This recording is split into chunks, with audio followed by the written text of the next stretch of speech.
بسم الله الرحمن الرحيم. عن عائشة رضي الله تعالى عنها أن النبي صلى الله عليه وسلم كان لا يتوضأ بعد الغسل. رواه الترمذی۔ ام المؤمنین سیدہ عائشہ رضی اللہ تعالیٰ عنہ بیان فرماتی ہیں کہ نبی کریم صلی اللہ علیہ وسلم غسل کے بعد وضو نہیں کرتے تھے۔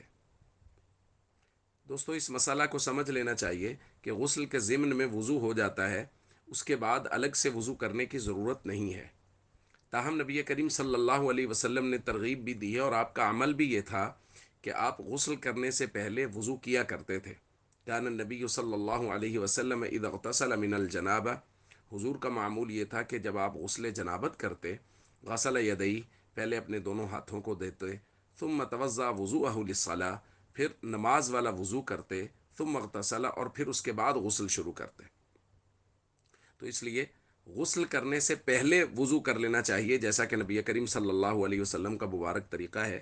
لیکن مسئلہ یہ ہے کہ اگر غسل کرنے سے پہلے وضو نہیں بھی کیا تو پھر بھی غسل کے اندر وضو ہو گیا ہے، غسل کے بعد الگ سے وضو کرنے کی ضرورت نہیں ہے۔ السلام علیکم ورحمۃ اللہ وبرکاتہ۔